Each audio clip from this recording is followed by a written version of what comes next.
सभी को नमस्कार। मैं भुवनार शंकर हूँ। मैं जवाहर नवोदय विद्यालय में 10वीं कक्षा में पढ़ रही हूँ। मैं आपके सामने एक नीति कथा प्रस्तुत कर रही हूँ जिसका शीर्षक है ईमानदारी का इनाम।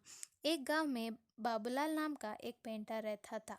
वो बहुत ईमानदार था, किंतु बहुत गरीब होने के कारण वह घर घर जाकर पेंट का काम किया करता था। उसकी आमदनी बहुत कम थी।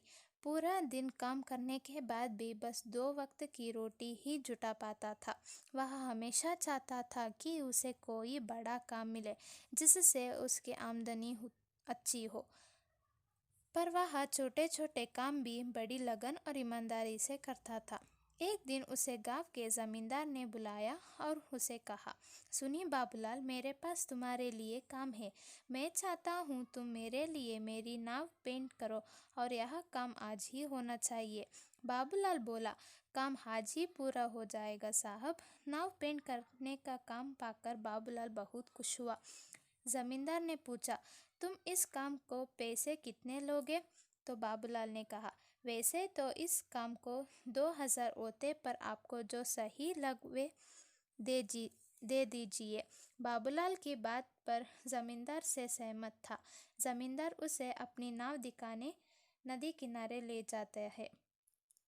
नाव देखने के बाद बाबूलाल जमींदार से थोड़ा समय मांगता है और अपना सामान लेने चला जाता है। सामान लेकर जैसे ही बाबूलाल आता है तो वह नाव को रंगना शुरू कर देता है। जब बाबूलाल नाव रंग रहा था तो उसे देखा कि नाव में तो छेद है। अगर इसे ऐसे ही रंग दूंगा तो यह डूब जाएगी। पहले इसे छेद को भी भर देता हूँ। ऐसा कहकर वह नाव का छेद भर देता है और नाव को रंग देता है।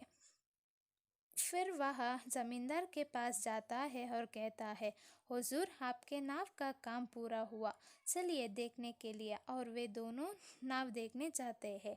नाव को देखकर जमींदार बहुत खुश होता है और बोलता है, बाबूलाल, काम तो तुमने बहुत ही बढ़िया किया है। कल आकर अपने काम का मुआवजा लेकर जाओ। फिर वे दोनों अपने अपने घर चले जाते हैं। जमींदार के घर वाले अगले दिन नदी के उस पर घूमने जाते हैं। शाम को जमींदार का नौकर तो छुट्टी पर था, वह वापस आता है। नाव की देखरेख भी वही करता था। परिवार को घर पर न देखकर जमींदार को परिवार के बारे में पूछता था। जमींदार उसे सारी बात बता देता है। जमींदार की बात सुनकर रामू चिंता में पड़ जाता है। उसे चिंतित देखकर जमींदार पूछता है, क्या हुआ रामू, तुम इतनी चिंता में क्यों हो? तो रामू बताता है कि नाव में तो छेद था। रामू की बात सुनकर जमींदार भी चिंतित हो जाता है। तभी उसके परिवार वाले पूरे दिन मौज मस्ती करके घर लौटते हैं। उन्हें सकुशल देखकर जमींदार खुश हो जाता है। फिर अगले दिन जमींदार बाबूलाल को बुलवाता है और कहता है, ए लो बाबूलाल, तुम्हारा पैसा। बाबूलाल पैसा गिनता है तो ज़्यादा पैसा देखकर हैरान हो जाता है और जमींदार से कहता है, इसमें तो 6000 है और मेरा मुआवजा में तो 2000 ही है।